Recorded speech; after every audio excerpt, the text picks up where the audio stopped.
Welcome, everyone. We want to thank the North Miami Beach Kollel for giving us the schus to host the shir. Shraga, Feivel, Zimmerman, Shlita. It's a big schus for us to have the world-renowned Poisik and Baal Eitzah, whose hashpah goes throughout the world, even to the distant shores of Melbourne, Australia.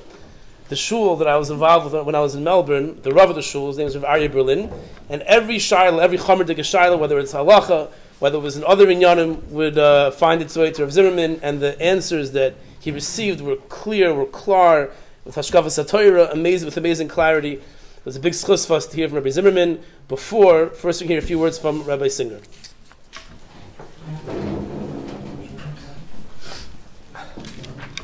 Thank you everybody for coming. I'm Aaron David Singer from North Miami Beach.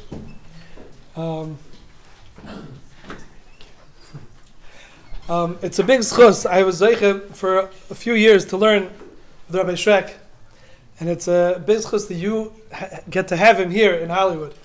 And not that he needs my haskama, but I'm saying it's Baruch Hashem.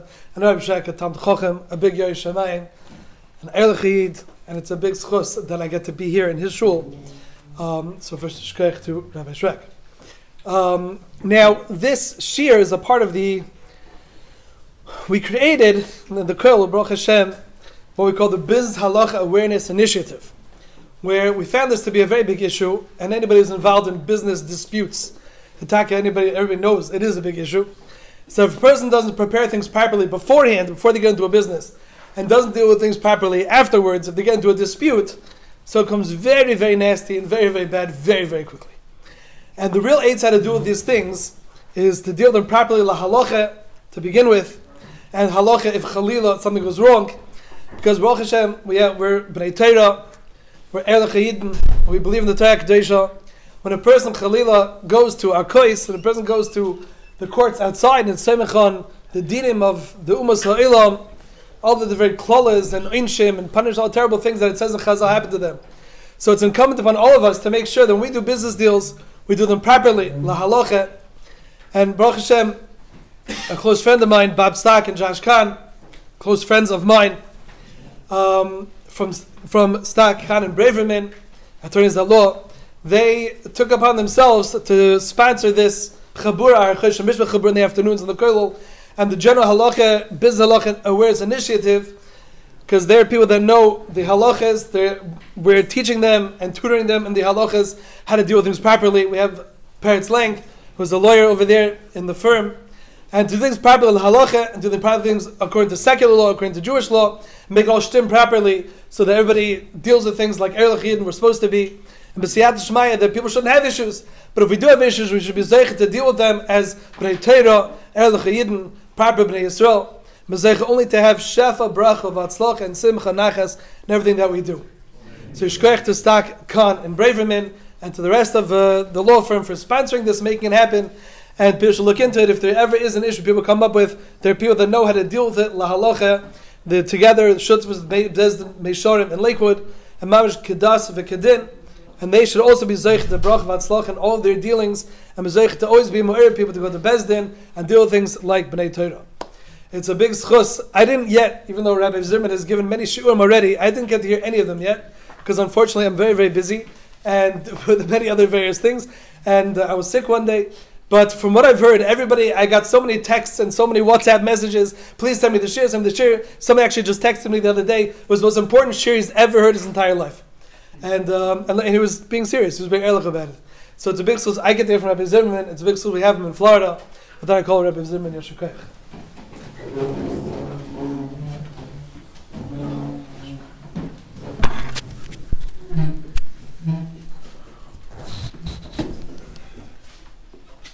Good evening, Shus, Damar da Asra, and Rabbi Singer. What we're going to discuss tonight is Dina DeMalchutא Dina, literally the laws of the king, the government, the land, are binding upon Jewish people. And we'd like to explain what are the sources of this, what are the reasons behind it, what are the halachic parameters of when it applies and when it doesn't apply. And we'll just start off with some background. There are 5 places in Shas where these words, Dina Dmalchusa Dina, are mentioned, and we'll go through them. If you look on page Nedarim, Daf Chav Zayin, a Mishnah, it says, one of the things is Noidrin Lemuchsen. The tax collector comes and you want to evade the taxes, you're allowed to make a false neder to escape the taxation. So the Gemara on Chav Ches Amud Aleph, that's the next page, asks the question, how are you allowed to do so? You're obligated to pay the taxes. V'omar Shmuel, Dina Dmalchusa Dina. The laws of the land are the laws, and therefore the king has a right for taxation. And the Gemara answers, it's talking about a tax collector who is capricious and arbitrary, or he's self-appointed. But what we see is from the Gemara in Nedarim that the government has the power of taxation. That's the first instance of Dina Dmalchusa Dina. If you go on to the next page, in Bava Kama, Daf Kuf Yud Gimel Amud Beis, it says, Guf Amar Shmuel, Dina Dmalchusa Dina. And he says, how do we know it? Teda, Dikatli Dikli, the government or the king knocks down trees, V'gashri Gishri, and they build bridges, V'avrinan Aleo, and we use those bridges. This is what we call the law of eminent domain, that the government has a right, if they see a public need, to appropriate land. Of course, they have to pay for it, but they have a right to appropriate land and build public works on it. So that is the next Gemara. Next is the Gemara in Bava Basra, Daf Nun Dalet Amud Beis, a bit higher on the page, actually, where it says, Omar Shmuel Dina Dmalchusa Dina, V'malka Omar Likni Ara Ela Bi'igarta. And the rule of that country was you can only buy land with payment, not with any other method of acquisition. And what we see is that the Dina Dmalchusa Dina applies to the laws of land acquisition. Bava Basra Daf Nun Hey Amud Aleph. The next case, Reish Gelusa Meid Shmuel, Dina Dmalchusa Dina, Varisusa de Parsai ad memshnin. This is what we call in civil law squatters' rights. At 40 years, if a person works on a certain land, it becomes it becomes his. The final Gemara is in Gittin Daf Yud Amud Beis, where the Gemara says that a shtar made in a civil court is valid, and it's mashma even as a method of acquisition. So the Gemara asks, but the Eidim, the witnesses, are not kosher, they're non-Jewish, and the Gemara answers, Dina Dmalchusa Dina, which again, it teaches us about the laws of acquisition. So what we see from the Gemara, that there are various civil laws which are binding in halacha. This is the power of taxation, the law of eminent domain, methods of acquisition, or at least land acquisition, and squatters' rights. That's what we see clearly in the Gemara. What the Gemara does not explain is, why is Dina Dmalchusa Dina? Why is it binding upon us? And that is a machlekes rishonim. The Ran in Nedarim says, because you're living on his land, it belongs to him, and he can kick you out. And therefore, he has a right to. The king has a right to say that if you want to live on my land, this is what you have to do. So it comes from the ownership of the land. This is what the Ran says. The Rosh in the Nedarim says similar. The Rashbam in Bava Basra says a different reason, that when you live in a country, you are accepting upon yourselves the laws of that country. It is a willing acceptance by choosing to live in that country. You don't have to live there. And if you choose to live there, you are choosing to accept the laws of that government. So we have a fundamental machlekes. What is the basis for Dina Dmalchusa Dina? Is it because the king owns the land and you're choosing to live on his land?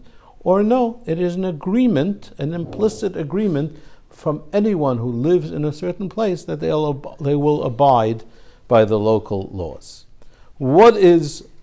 Now, both of these svaras are real kinyanim, and these are dinim da'iraisa.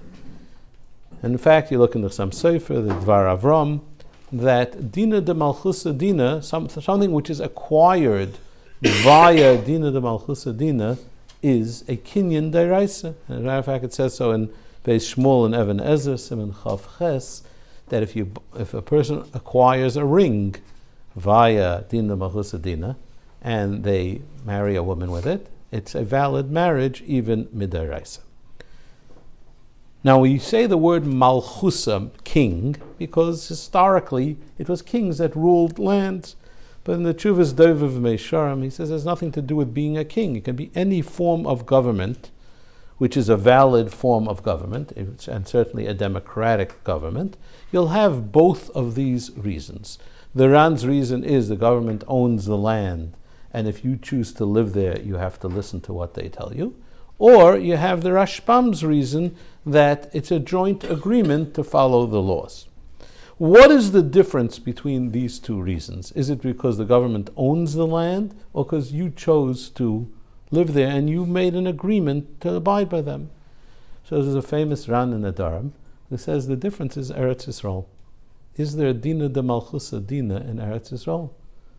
Who owns Eretz Yisrael? All of us do. It's a Yerusha of Klal Yisrael. And therefore the Ran says there isn't any Dina DeMalchuta Dina in Eretz Yisrael, because to his understanding that Dina DeMalchuta Dina is because you're living on someone else's land, well, in Eretz Yisrael you're living on your own land, and therefore there isn't any Dina DeMalchuta Dina in Eretz Yisrael. According to the Rashbam, that if you live in a place, you're agreeing to abide by the civil laws, then it applies even in Eretz Yisrael. Now you might ask a question. According to the Ran, that there's no Dina DeMalchuta Dina in Eretz Yisrael, so how can you have any laws in Eretz Yisrael? How do you have traffic laws, safety laws? I know very few people abide by traffic laws in Eretz Yisrael, but there are laws. And what stops? Why shouldn't a person go through a red light in Eretz Yisrael and say, well, the Ran says there's no Dina DeMalchuta Dina in Eretz Yisrael? And the Chassam Sofer addresses this. And the Chassam Sofer says as follows, that there are certain areas of safety and security that if there was no government, the local Bezdin would have to make these rules. Today, in the absence of a Bezdin, the local government serves as a shliach of the original Batei Dinim to make these rules. And therefore all rules that are dependent on safety, security, these are not based on Dina DeMalchuta Dina. This is just another thing, that a society needs some type of order. This originally was done by the Sanhedrin. Today you don't have a Sanhedrin, so the local government serves as the agents of the Sanhedrin to make those laws. What we're talking about is the type of laws that we discussed before, the power of taxation, the law of eminent domain, methods of acquisition. There the Ran says it doesn't apply in Eretz Yisrael, and the Rashbam says that it does. But there's a more fundamental difference. To what extent do we say Dina DeMalchuta Dina? Does it mean every law? Which type of civil laws are subject to Dina DeMalchuta Dina? And for this you have to learn a Ramah in Shin Samach Des.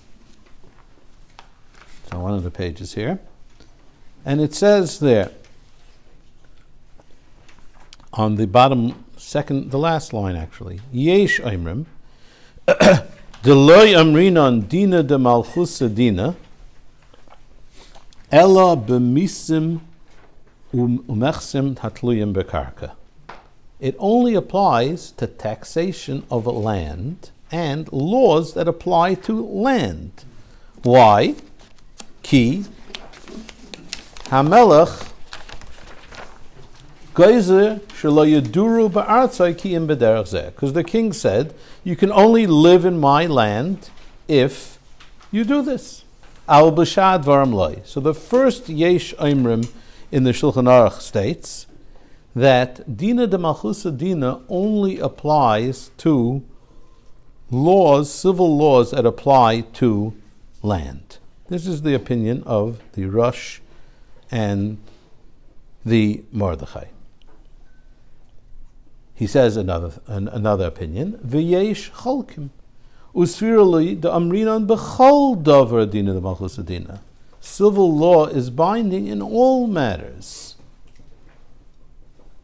V'lochein amal val amashkin yachol l'moichrei achar shana hayol v'chein Dina DeMalchuta. If you take collateral, you're allowed to sell it off after a year, even though in Jewish law you're not allowed to sell it off, but in civil law you're allowed to, because you have Dina DeMalchuta Dina. So the Ramah brings a very fundamental machlekes. Is Dina DeMalchuta Dina only civil law binding in halacha, only in laws that apply to real estate, to land? That's based on the Ran, that the whole basis for Dina DeMalchuta Dina is because you're living on his land, or no, it applies by all types of laws, which is a Taisvis, a Marik, a Ramban, a Rashba, and a Ritva. That applies by all types of law because it's based on the understanding of the Rashbam that when you live in a country, you've agreed to abide by this civil law. This is a fundamental machlekes in the extent of how far Dina DeMalchuta Dina applies in civil law being binding on us.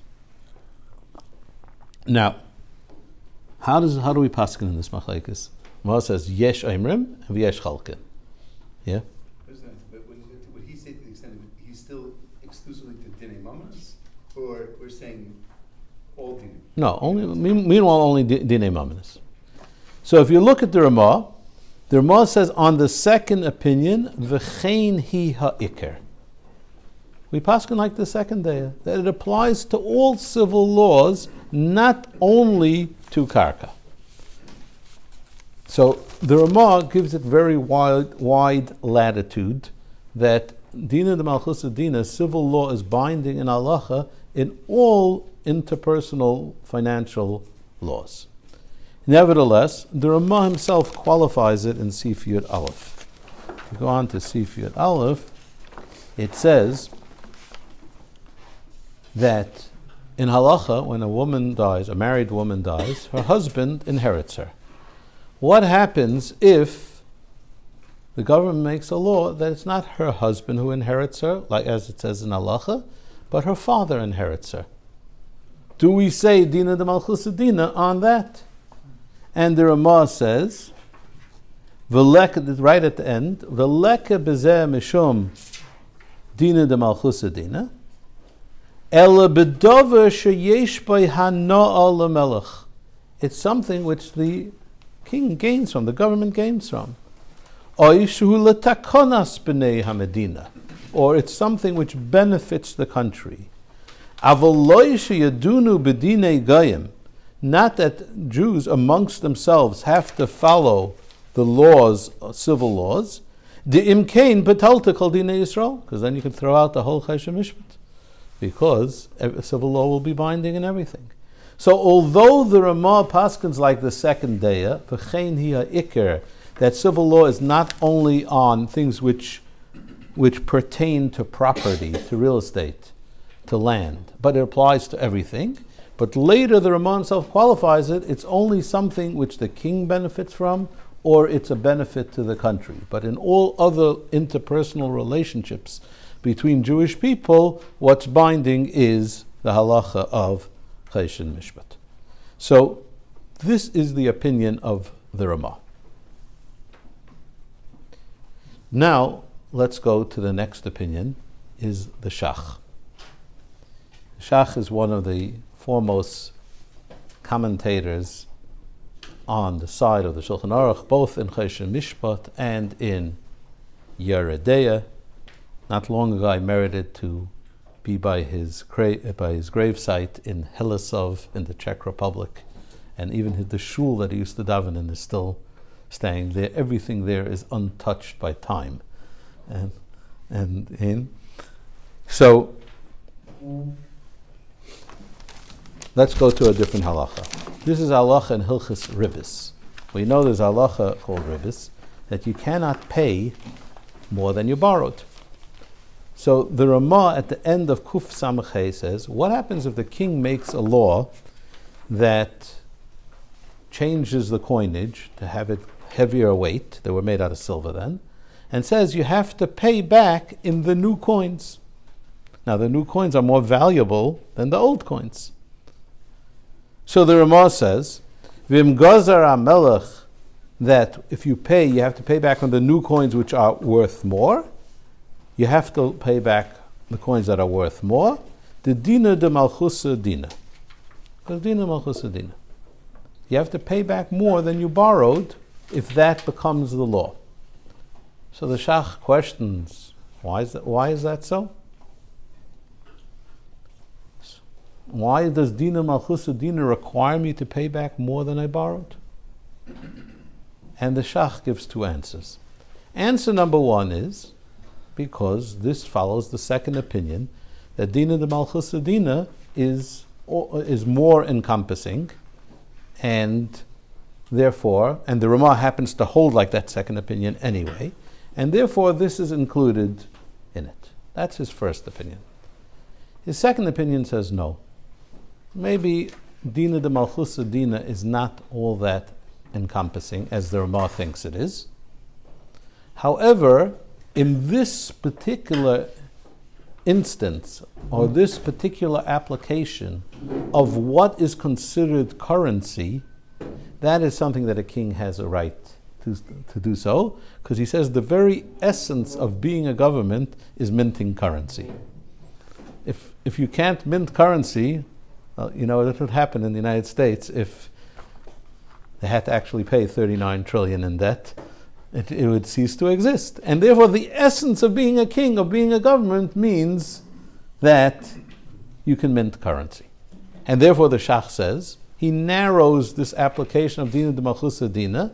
It could be like the first opinion, it only applies to land, but it applies to land plus currency. Now, let's go a bit further in the opinion of the Shach. The halacha is, if you lend someone money. So, he gives you a mashkin, and he gives you collateral. And the collateral becomes, and the loan becomes due. So you tell the borrower, pay up. The borrower says, sorry, I don't have the money. That's why I borrowed in the first place. And therefore, so you have a right to sell the mashkin. What is that right? How much after the loan is due can you sell a mashkin? Halacha says 30 days. The laws of collection in halacha are 30 days. The Ramah in Siman Ayin Gimel in Choshen Mishpat says, what happens if the government says you have to wait a year before you sell it? In halacha, I'm allowed to sell the collateral after 30 days. The government says I have to wait a year.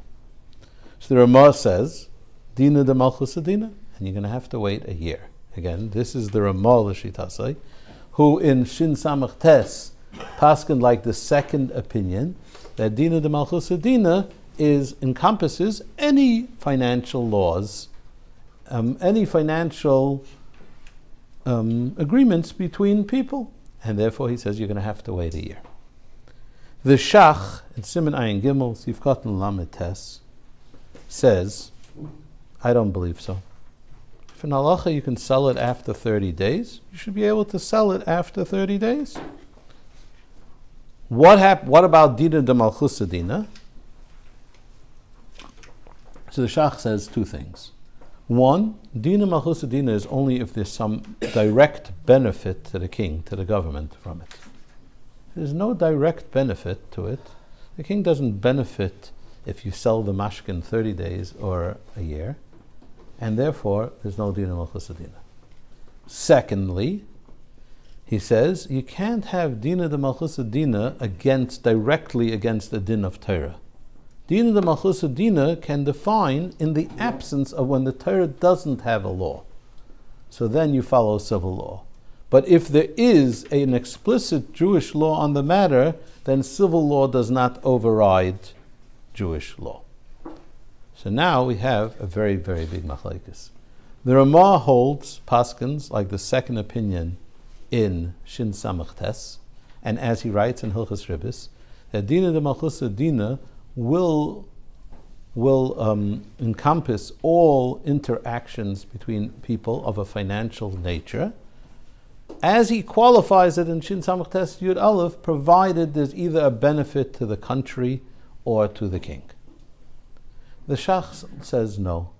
Dina Dmalchusa Dina is only in absence of an explicit Jewish law.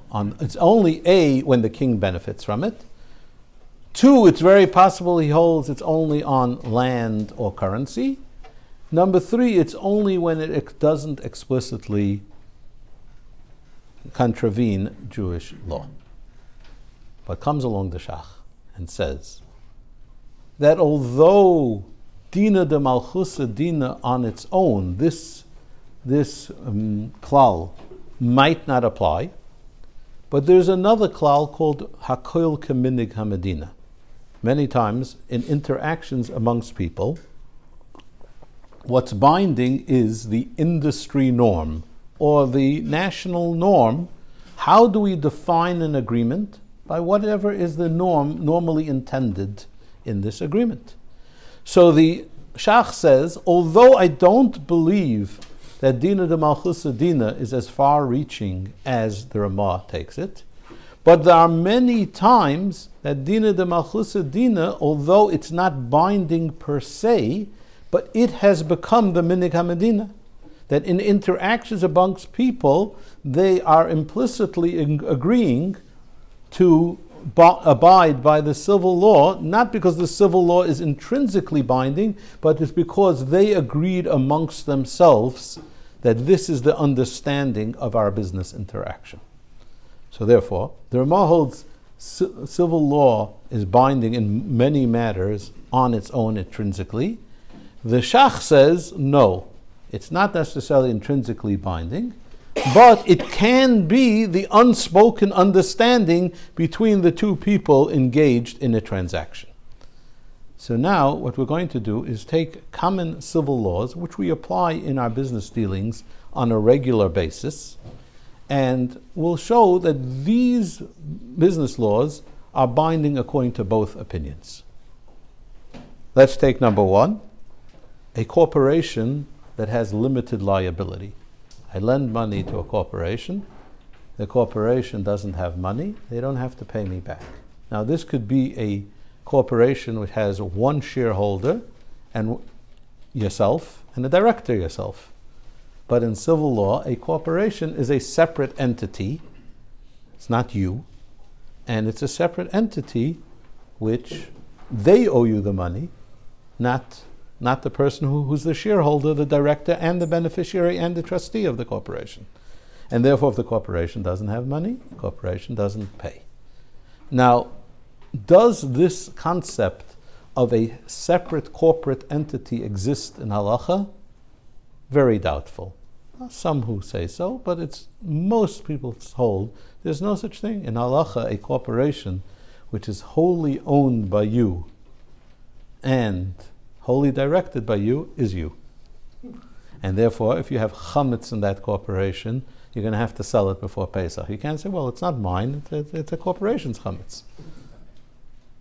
Nevertheless, if you'll lend money to a corporation, and the corporation doesn't have money, and you'll take them to a din Torah, you're going to lose the din Torah. Why? Because it's self-understood. Although in halacha a corporation doesn't exist as a halachic entity, everyone knows what it means in civil law. When you lend money to a corporation, you know that there's limited liability, there's no personal liability.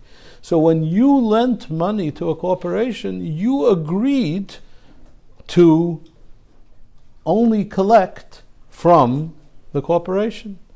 And therefore, although the Shach holds there's no such thing as Dina DeMalchuta Dina when it's against the Torah, but here the self-implicit understanding of this transaction was that there will be limited liability. That's one example of the Shach's Dina, the Dina Malchusa Dina, civil law not being binding, but it becomes the standard method of practice. Next is bankruptcy. In Jewish law, there's no such thing as bankruptcy. You can't just declare bankruptcy. Even a corporation in Jewish law cannot declare bankruptcy. In civil law, you can declare bankruptcy. So what happens if I lend money? Let's say I lend money to a corporation and they declare bankruptcy. Do I have a right in halacha to claim it? And in Chuvas Igros Moshe, Chesed Mishpat Chelik Beis, he says no. And he says even the Shach would agree that you cannot collect it, because when you lent money, certainly if you're lending it not a personal loan but a business loan, when you lent a business loan, you are aware that there is something called bankruptcy in this country. And therefore you agreed to abide by the bankruptcy laws, albeit you didn't explicitly mention it. This is, again, another example of where the Dina DeMalchuta turns into the Minig HaMedina. Next, severance pay. You fire someone. Is he entitled to severance pay? Now, in the Torah, there's only one mention of severance pay. In Eved Ivri, it says, Hanik Tanik. So when he leaves, give him some severance pay. If you look in the Sefer HaChinuch on that mitzvah, he says, although the Torah is only talking about an Eved Ivri, it would be appropriate to compensate any worker when they retire or when they get fired. But that's only a recommendation, it's not binding. Nevertheless, if you're going to fire a worker in the state of Florida, you're going to have to pay them, al pi Torah, the severance pay that's found in Florida state law. Why? Because when you made an employment contract in the state of Florida, you are aware of that there are laws of severance pay, if there are laws of severance pay in Florida, and if you are aware of it, so therefore it's an implicit agreement to pay severance pay. Similarly, in employment law, you have minimum wage, you have dismissal guidelines. None of these exist in halacha. In halacha, if you don't have a contract, you could fire a person. But there are jurisdictions, I don't know the state of Florida, but I live in England at the moment, and there, once someone has been working for X amount of time, you cannot ever fire them. A person has a job forever, and if you do fire them, that's why the productivity there is lacking a little bit, because you're guaranteed a job. You can't dismiss a person without grounds for dismissal, and if you do, it will cost you a penalty. Now, none of this exists in halacha, but anyone who hires a person in England knows that this is the law, and therefore the implicit assumption is that this agreement will include those laws even though you didn't explicitly state it. One final example of this concept is forfeiting a deposit when you put down a deposit on a house. You want to buy a house, see a nice house in Hollywood. It's $1 million a house here? Okay. So you put down a 10% deposit, 90% due at the date of closing. Comes that time, and unfortunately you don't come up with the money. You lose your deposit, right? That's what a deposit is. You should know in Pure Chesed Mishpat you don't lose your deposit because asmachta loikanya. It's like a bet. When someone puts down a 10% deposit, they're not planning to lose the 10%. They know I'm gonna complete the purchase. Given me enough time, I'm gonna complete the purchase. When they don't complete it, they never intended to forfeit the deposit. In halacha, if you learn Chesed Mishpat Siman Reish Zayin, you'll see that asmachta loikanya, unless very specific circumstances. Nevertheless, you've never heard of a prospective seller giving back the deposit or a buyer demanding the deposit back. And even if he would try to do so, he would lose it in Torah. And the Chassam Sofer writes in his Tshuvas, this is because it's self-understood that if you deal in a country with deposits, these are the laws of a deposit. So you agreed to be meichel the deposit if you don't complete the purchase. Yeah. The whole issue that you're going, like, so what if you went against an implicit agreement? What's the issue in that? Meaning, is it the contractual? That's contractual. That is a contractual agreement. What is the issue? If you learn in the many Mishnayos that end off, if there's an agreement, there's an agreement, and if not, hakoil keminig haMedina. No, it's nothing to do with sheker. It is the agreement. Remember, every agreement has many things which are not written out. Even the thickest contract has things that were left out. If so I how deal with my friend and I don't follow through?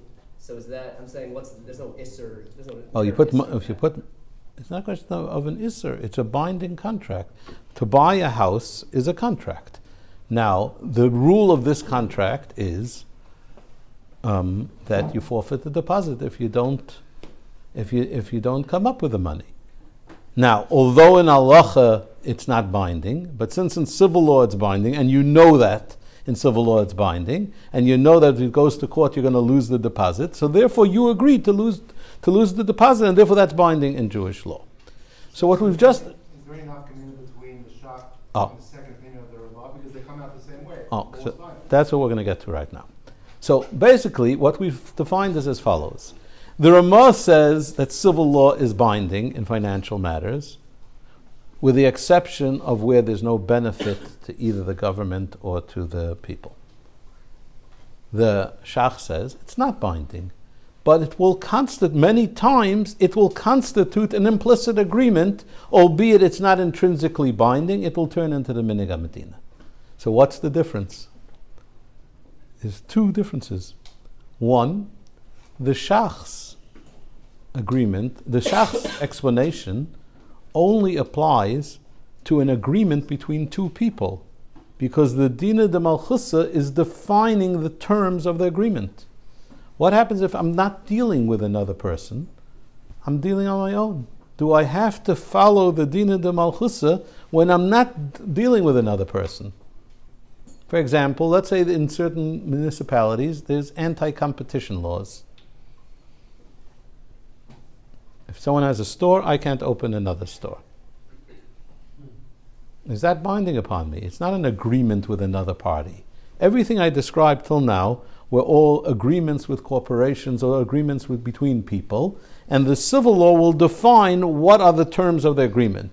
But what happens if it's a freestanding law? The law is not defining an agreement between two people. It's just a law on me. Copyright laws, non-competition laws, are they binding on an individual? If you'll ask the Ramah, he'll say yes.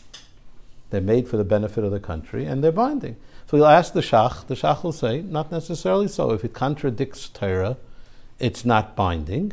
And this, that it's binding as a minig haMedina, is only when there are two people dealing with each other, and you're defining the terms of the agreement. But I'll tell you one other nafkamina. Let's say you have an agreement between two people, which, like we say, civil law will define the agreement. What happens if the civil law was created after the agreement happened? Would it then be binding? Let's just give an example, and then I'll get down to a real case that we had in our Bezdin.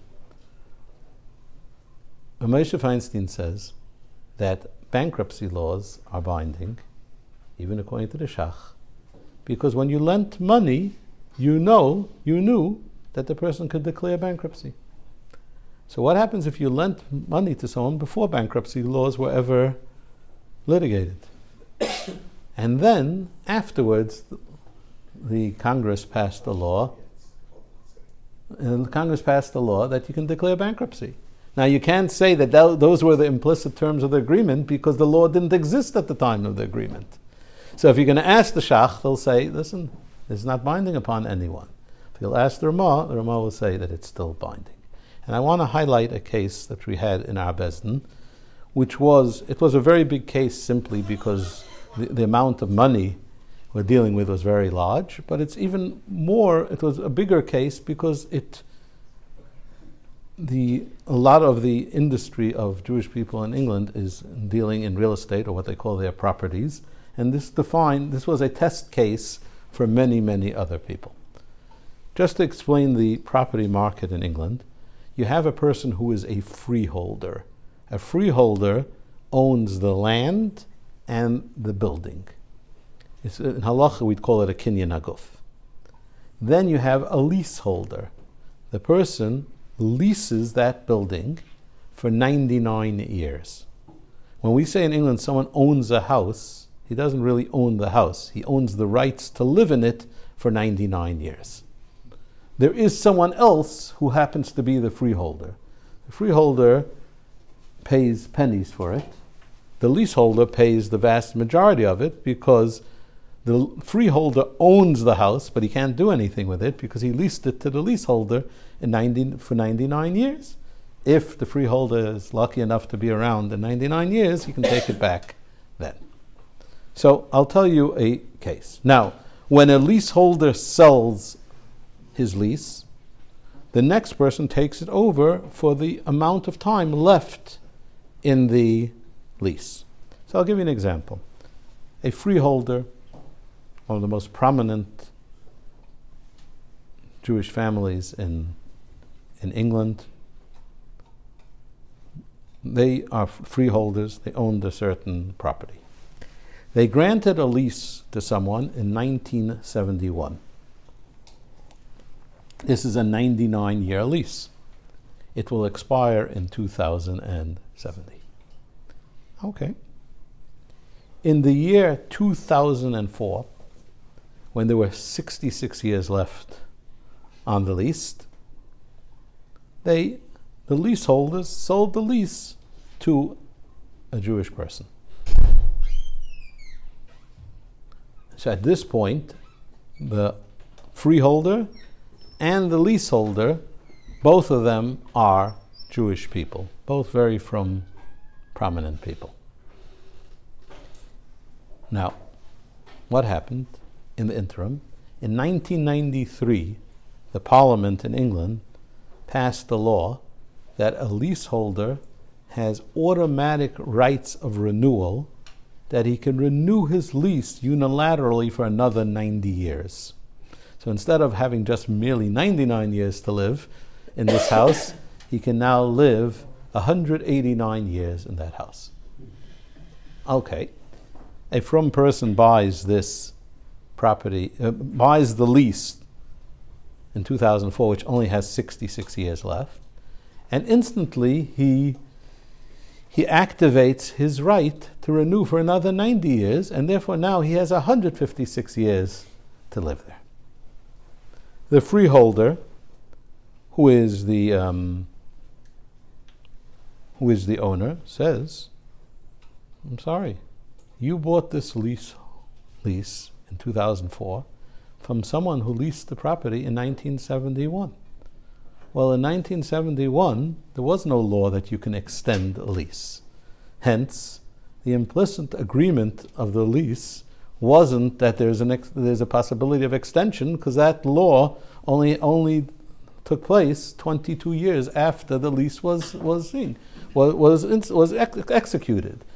You're taking over the original lease. Rights that the original leaseholder didn't have cannot be transferred to you, and therefore you have no right. You have no right to extend the lease. You're a Jewish person, and Allah, you have no right to extend this lease. The agreement was 99 years, not 189 years. And you're going to say, Dina DeMalchuta Dina. Well, that's when that law was extant, when the lease was contracted. But the lease was contracted 22 years before the law was passed. And therefore, you have no right to extend your contract, the lease. The leaseholder says, I do have a right. Dina DeMalchuta Dina. Now it's your right that in 1971 such a law didn't exist. But in 1993 it did exist. In 2004, when I took it over, the law existed, and therefore I want to exercise my right. If you analyze it in the simplest, boiling it down to the simplest thing, it's a machlekes Ramah and Shach.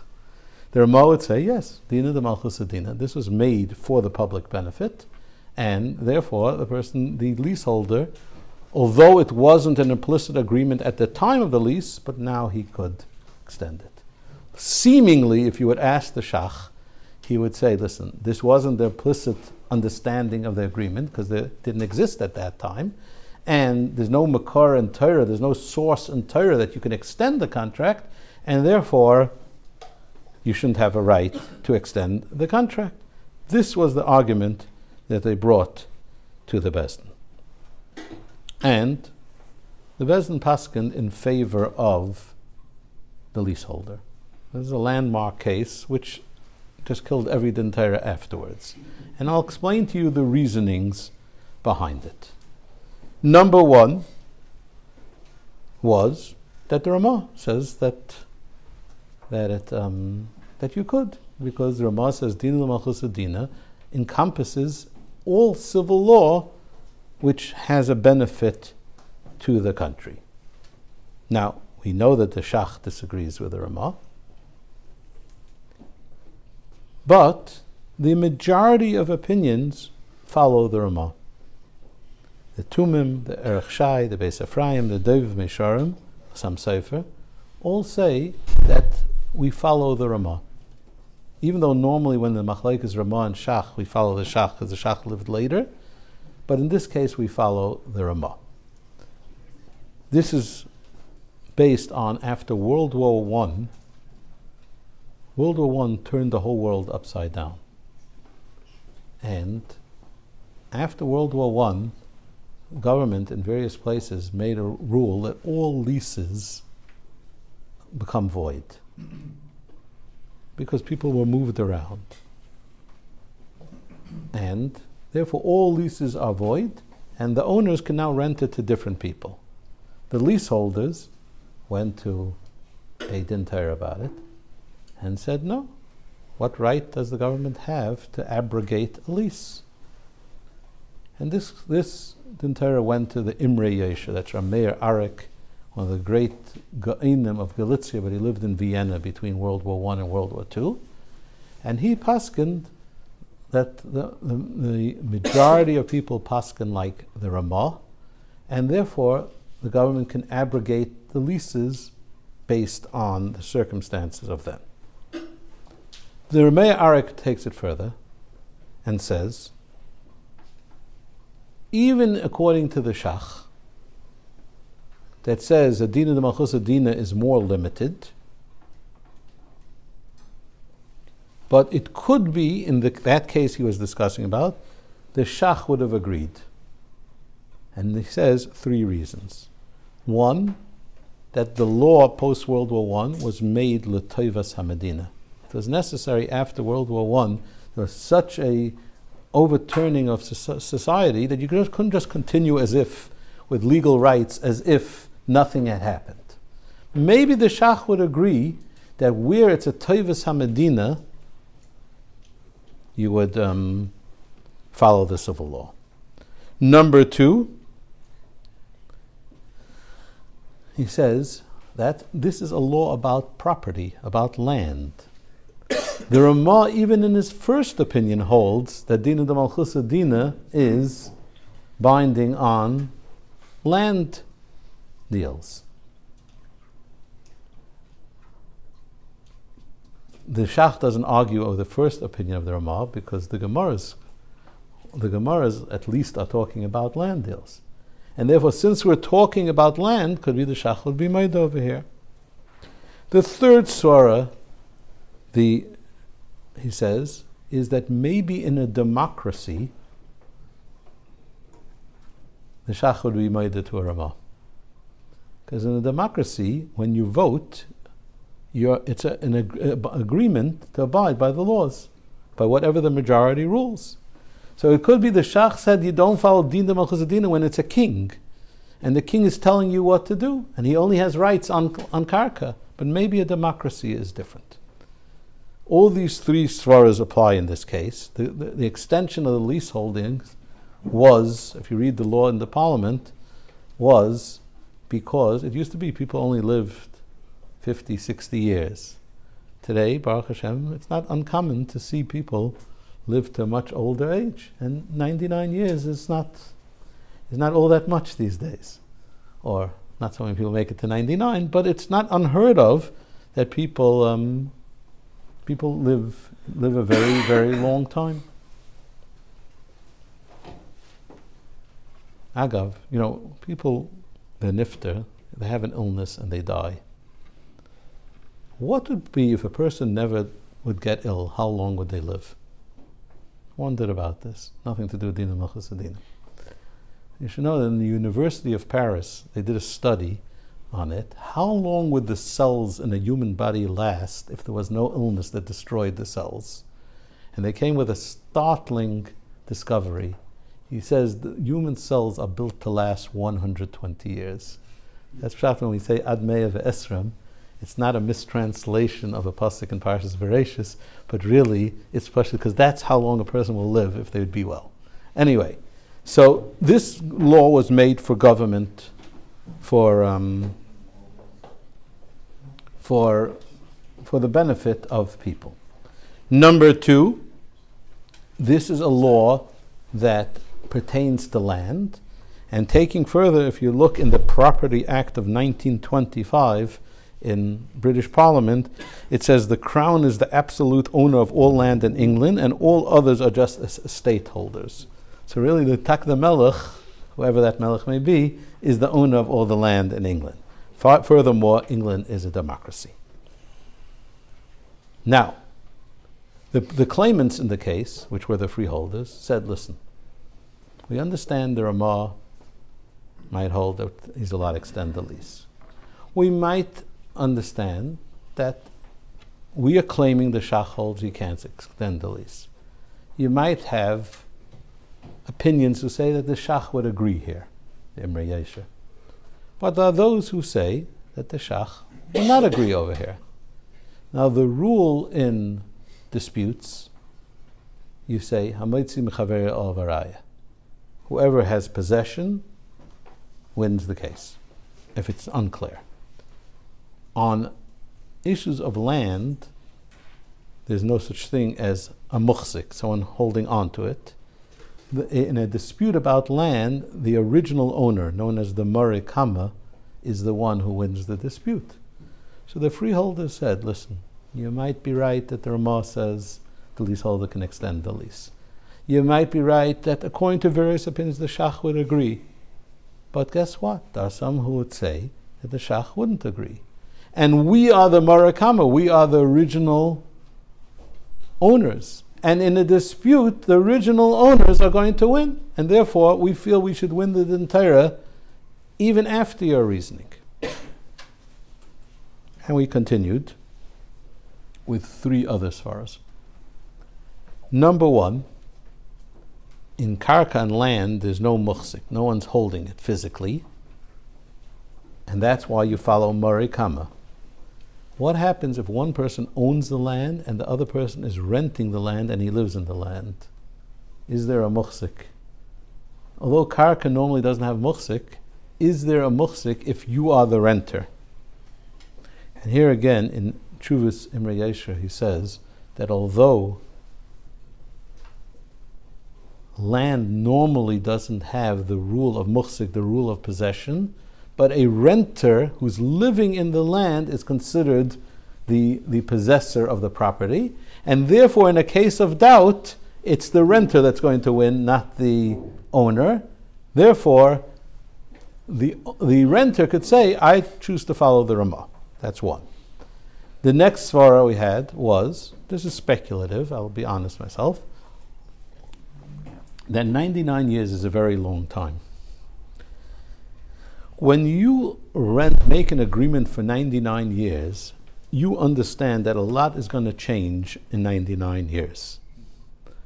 And therefore, although normally the Shach would tell you that a law that was instituted afterwards are not included in the terms of an agreement, but when something is done for such a long term called 99 years, and everyone knows that society changes and laws change and the world changes in 99 years, there was an implicit agreement for things that change afterwards.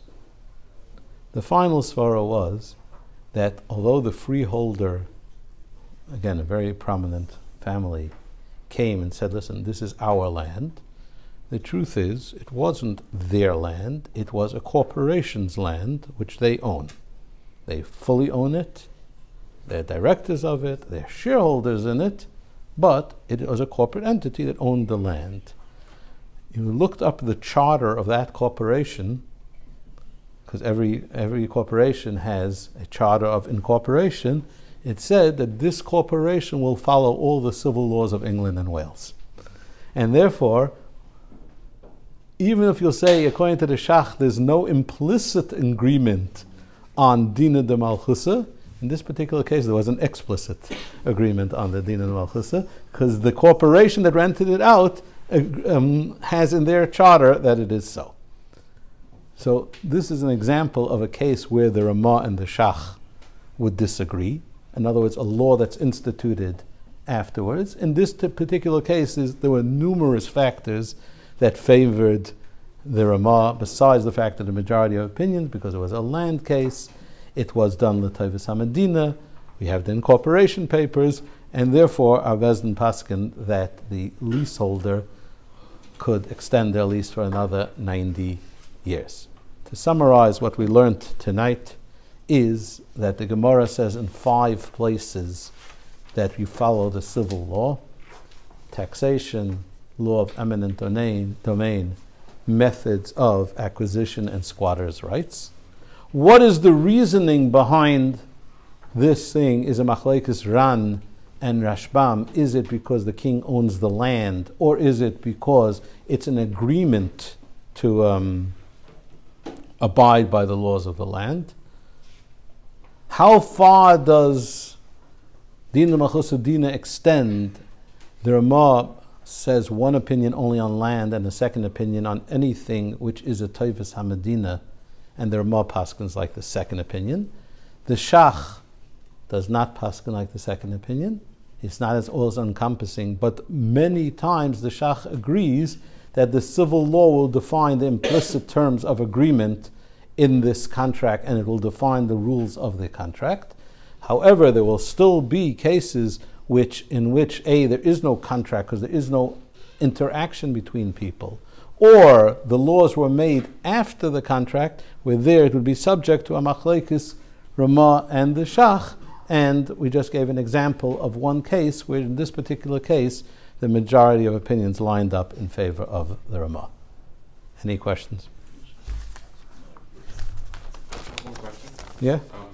You mentioned that this was going to be a monumental case. Does that mean that the Bezdin has a case law, like we have in U.S. law, where you guys look at previous cases to determine, or can someone else take to another Bezdin? You can go to another Bezdin. It's not quite so. It's not like the Supreme Court, where there's a concept of precedent, although the Dobbs overruling the Roe versus Wade tells you that there isn't, the concept of precedent isn't even a law even in the United States.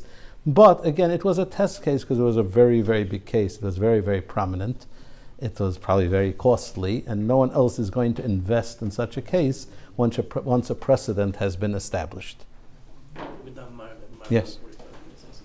Thank you, Rabbi Zimmerman. Just before Ma'av, I made a very big mistake.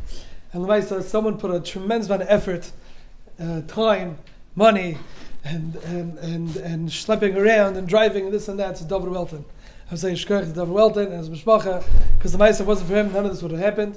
So we owe him a very big shkoyach for bringing Rabbi Zimmerman to a myriad different places to give shiurim and to bring him in from England, etc., etc. Shkoyach to David Welton and mishpachtoi, and Hashem should b'mavarch them with their Hechal Hatorah to shefa, bracha, tzlacha, simcha, nachas, and all good things. Amen.